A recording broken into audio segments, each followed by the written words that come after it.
everybody. It's Lori White, president of the Greater Providence Chamber of Commerce, back with another edition of Chamber TV, episode number 209. And today we are talking about a really important topic.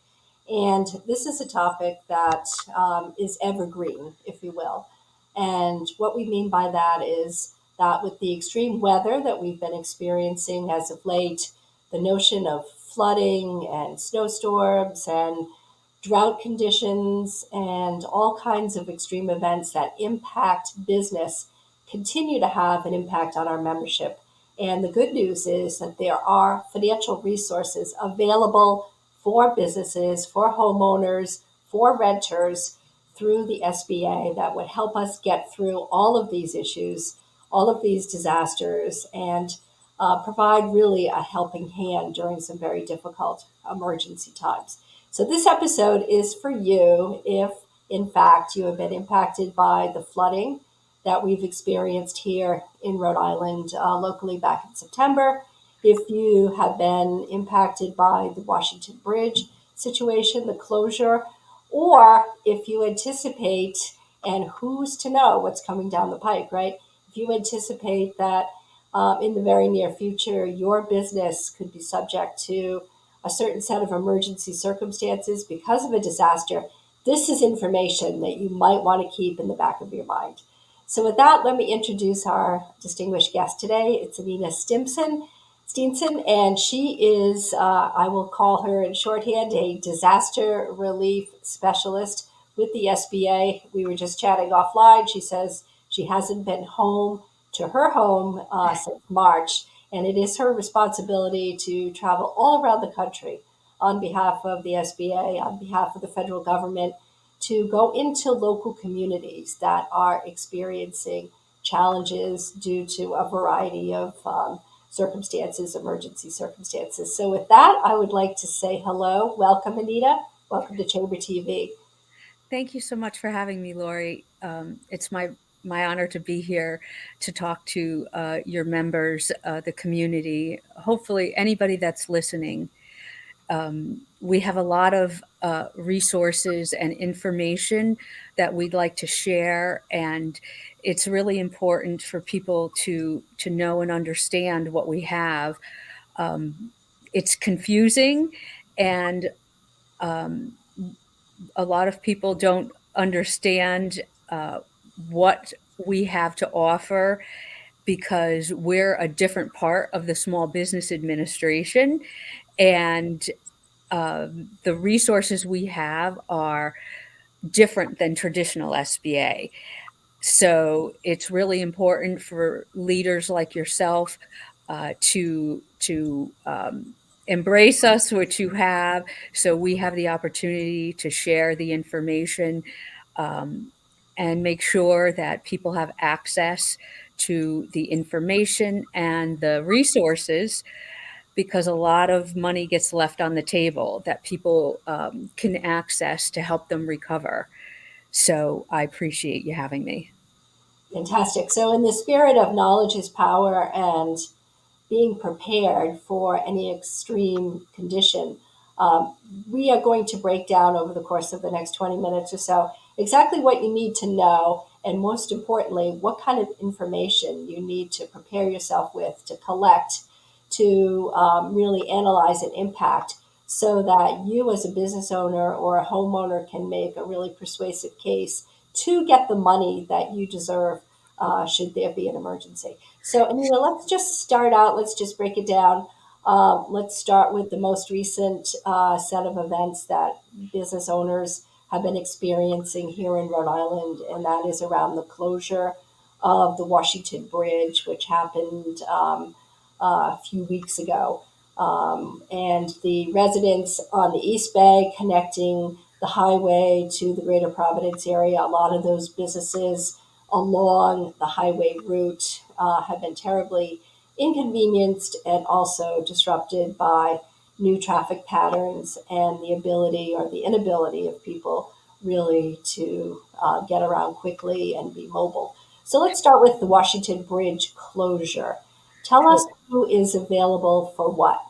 Sure. Well, let me just say, and I'm just going to give you like a few second thumbnail sketch, because it's a very kind of confusing process, which on the one hand is a good thing, because if you need to know about disaster and accessing disaster relief, something bad is happening in your life. So, that's not a good thing. But when a disaster happens, you're usually under stress. So it's hard to absorb all this. So I just want to say quickly, uh, there are different levels of disasters, and the availability of resources depends on the level of disaster. And what I mean about level is the usually that means basically it comes down to monetary damage. And the only way for that to be determined, it's, sometimes it's obvious, you look out the window and you can see, how many buildings are down, so on and so forth. But very often the level of damage is not obvious. So this is the bottom line takeaway. In order for the state to determine the level of damages, they rely on people to report. And so I just want to encourage everyone, report, report, report. Whatever your damages are, don't prejudge yourself. Don't count yourself out. Don't think you don't have enough. Don't think no one cares. Whatever is provided, a hotline, a website, just report your damages.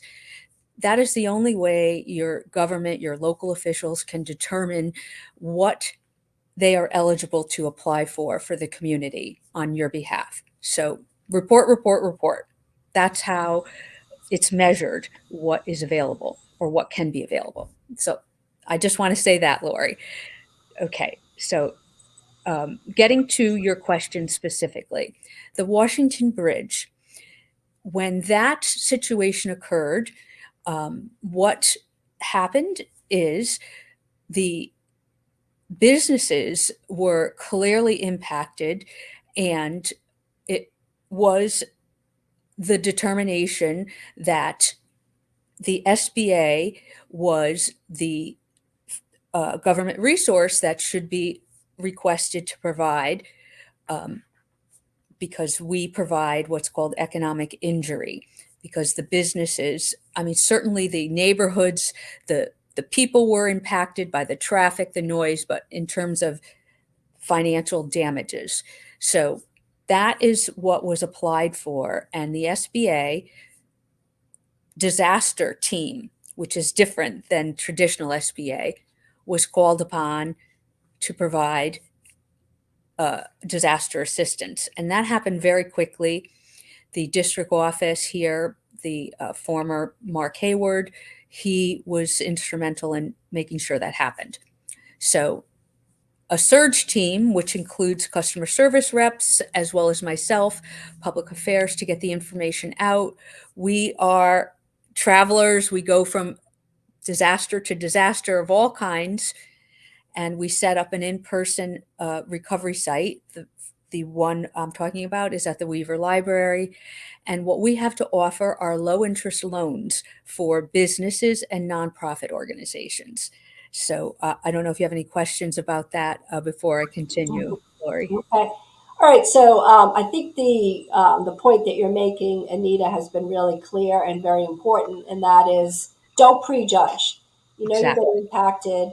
So don't go into this little debate with yourself. Well, how badly have I been impacted? What Exactly. do I do? You said most people are under a stressful situation. They may not be thinking clearly. So when you say report, what exactly is the SBA looking for, and to whom would they report these? Like, what are Sure. the granular steps for collecting the info and getting it to the SBA? Great. So it's not necessarily the SBA. That's a great point. I'm glad you brought that up. For example, the Department of Commerce has a website, and I believe different municipalities have hotlines. And it's not just businesses, it should be homeowners, because it should be everybody who experienced any sort of damage, because that's when the government can make a decision as to what kind of federal uh, resources they should apply for. Homeowners and businesses. And for example, and even the Department of Commerce, who just focuses on business, homeowners can apply, or if that's the only information or website or Facebook that's provided, they're able to take that information and make sure it gets to the right place. Often the state provides, like the emergency manager, or even your local municipality will have a 711 or a 211 or something of that nature.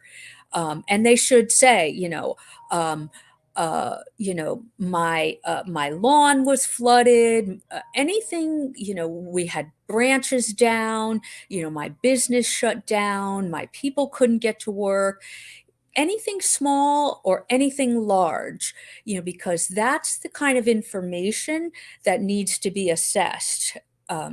So hopefully that helps answer your question, Lori. That was a great question. Yeah, absolutely. So what you're saying is, gather the information so that the state can make a best case. Yes. Yes, so the state can get the information, they can assess it, they can determine what's the best sort of resource they should access, whether the state's own emergency funds can handle it, or whether it's going to exceed the capacity and they need to reach out for federal resources to get additional grants and or low interest loan funds. And we'll get to it in a moment, but a lot of people don't realize that the SBA, Office of Disaster Assistance, which I'm with, we also offer homeowners and renters loans in the event of certain types of disasters, which I know I'm moving forward, but I want to make good use of our time, such as the Providence September flooding declaration. Homeowners, renters, and businesses can make applications for physical damages because of the type of declaration that was declared for that incident, in addition to the idle loans. So, this is why it's important for everybody to make reportings of the things that they suffered. And as you mentioned, there are certain incidences that are still pending, such as the December um, weather. I know there's been recent weathers. So, people should report, because those things are still out there. So what we're talking about is we're talking about low interest loans, right? We're not talking Yes. about grants. Yes. FEMA offers grants. For example, since there was a presidential declaration in September, uh, FEMA has been authorized to issue individual assistance grants to people who apply and qualify, and the SBA offers loans. So, what we offer to homeowners and renters who have physical damage are loans that are at 2.5% interest, and businesses loans 4%, and for economic or physical damages if they're in Providence County. Economic injury are for Providence County and all the surrounding counties, same as the Washington Bridge. Economic injury for Providence County and the surrounding counties in those in that declaration. Nonprofits in the Providence flood are 2.375. In the bridge, it's at the nonprofits are 3.120. The important thing about the September flooding is there's only 60 days to make the application for those physical damages loans. So I don't mean to get confusing. I know we're going to put up some links for people to go to the direct website with all the fact sheets and the details, so people don't have to scurry and write that down. They'll have it here in your recording. But again, this was all based on what people reported they had injuries from of a financial nature. Good. So, what types of assistance? What are we talking about in terms of loan amounts? What would be the cap? Yes, great questions, Lori. So homeowners can apply in this, again, the September flooding up to $500,000. Let me just stop and say, first of all, disaster loans are no payments for the first year. That's all disaster loans. And interest does not accrue the first year. All disaster loans are fixed for up to 30 years. They're either 15 or 30 years. So that's an amazing feature about disaster loans. They cost nothing to apply, and there is never an obligation to take the loan once you've applied. So I want to just say that everybody should definitely apply and explore their options, because you don't need to take it, but see what you're eligible for. Okay, so homeowners can apply for up to $500,000 to repair their real estate. Also, homeowners and renters can apply for $100,000 to replace their personal property, and that can include a car. So, and $25,000 requires no collateral. So that's awesome. Businesses can get up to $2 million, and that can include, in Providence County, the physical damages plus the idle, or if they're in the contiguous county, just the idle. Now, if they have damages from both the bridge and the flooding, that would be two separate applications, and it could be $2 million each. So this can be, a significant benefit to a business, especially given what the commercial rates are now. So this is interesting in that we've talked a lot about the insurance market really being difficult to access, Yes. particularly for those in flood zones or in flood-prone areas. So this is really an important gap that the SBA is filling, correct? It's huge. It's a huge gap. And it's starting to filter here up into the Northeast, but in Florida, where access to insurance companies are pulling out of the market totally. It's key. If you are SBA doesn't require you to apply for your insurance. A lot of people have a very high deductible. We encourage everybody to apply for FEMA first. So if you do apply for FEMA, they do require you to make an application with your insurance, because neither program, the SBA or the FEMA, allows what we call duplication of benefits. So that what that means is, if you are getting an insurance recovery, your loan amount would be reduced by the amount of insurance you receive. So if you are going to apply for a FEMA grant, they require you to apply for insurance.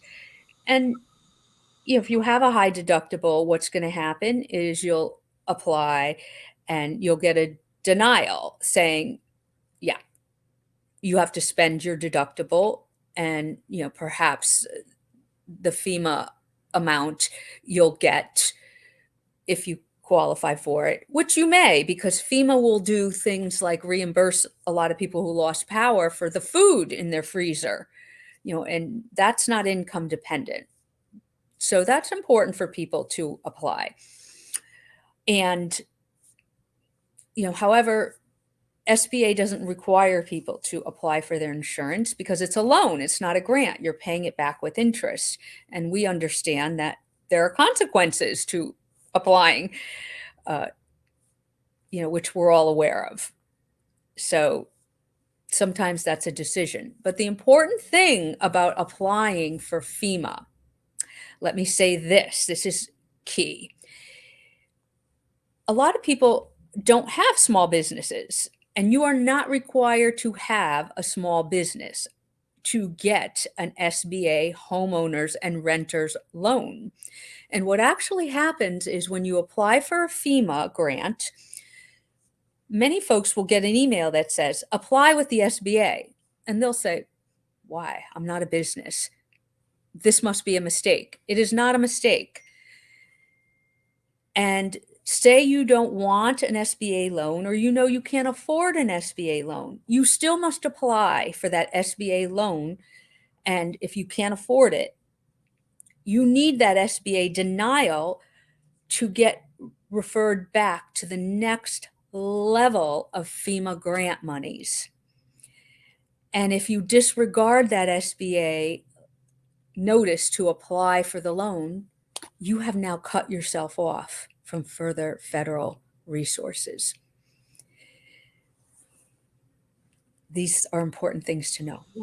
Okay, you are a wealth of knowledge, Anita. Sometimes I call it the Willy Wonka golden ticket of SBA denial.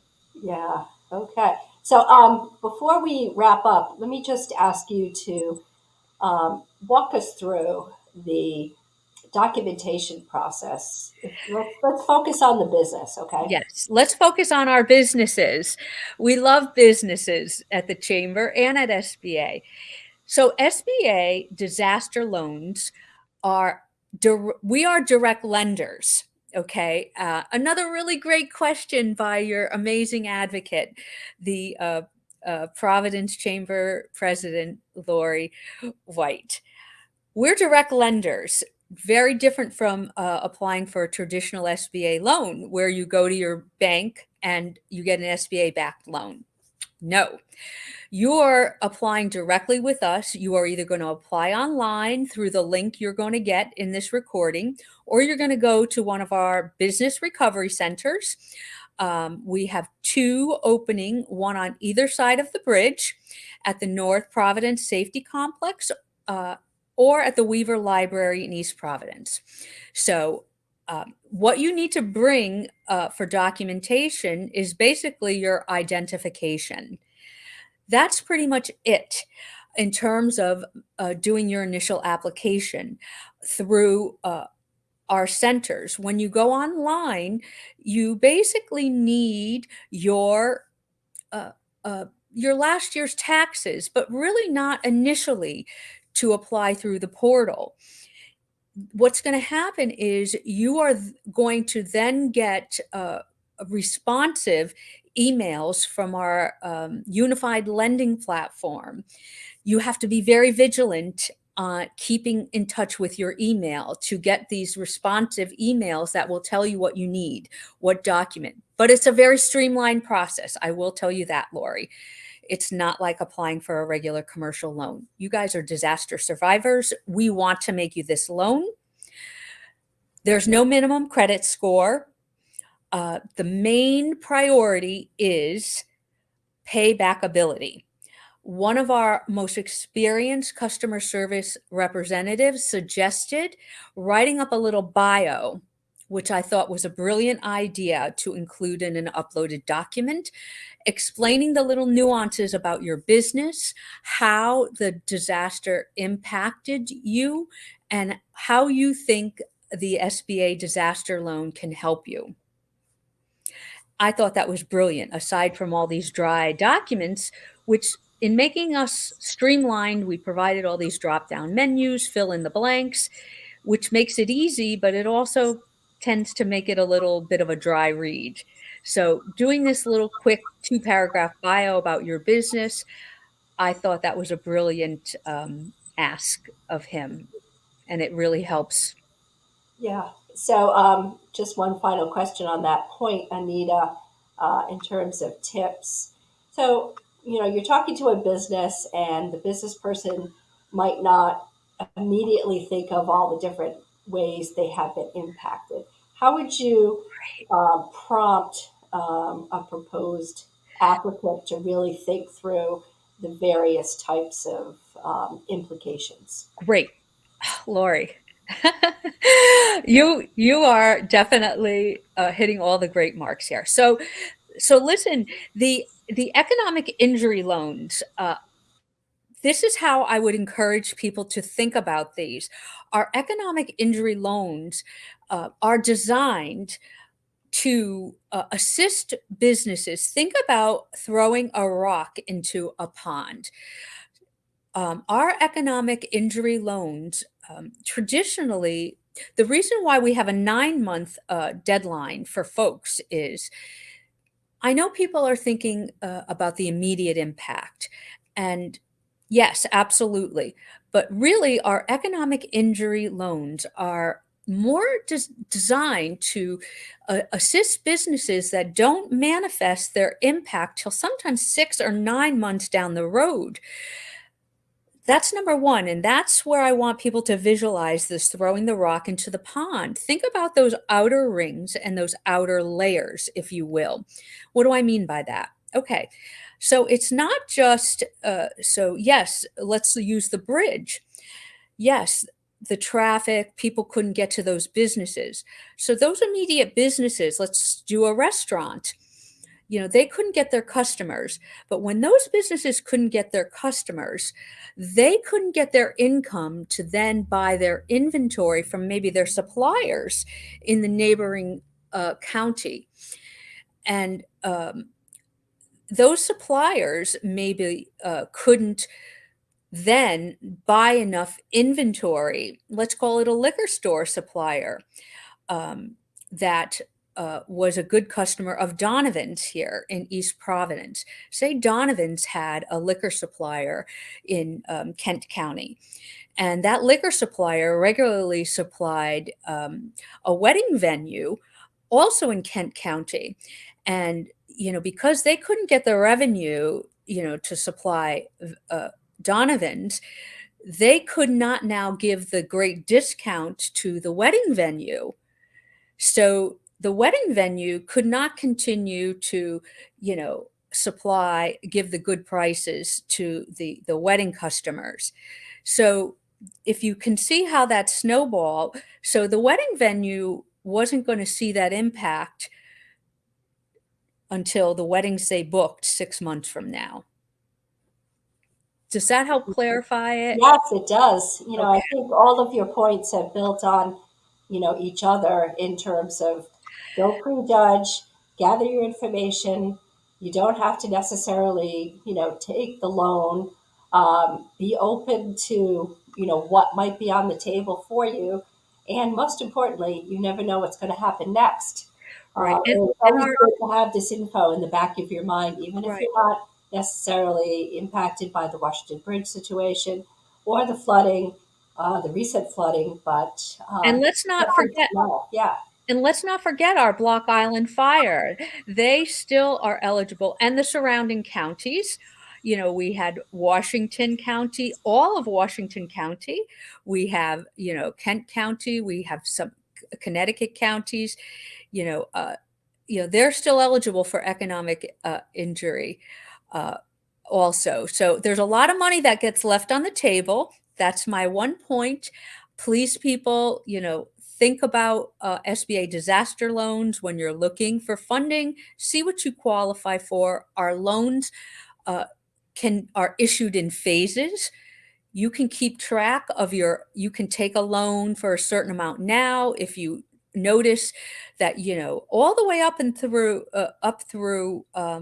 the 9 months deadline, you can keep applying for additional advances if you see that you're still suffering losses. Fantastic. So with that, we are going to say goodbye. Anita, you have been amazing. We've really enjoyed this conversation. It's obvious that you have a passion for this work, that you're well informed, and that you really are an advocate for the people for whom essential assistance is so, so, so important. So again, thank you. We will have all the contact information in the notes. And anything you want to end with? Just And thank, the best way to thank get in you. touch with you, maybe 1-800 Yes, we do have a customer service number that people can 559 access. 955. Thank you. Okay. All right. Thank you. See you again. Welcome me back at any point should another incident arise. But Great. thank you, everybody, for joining us. We'll see you next time. Thank you.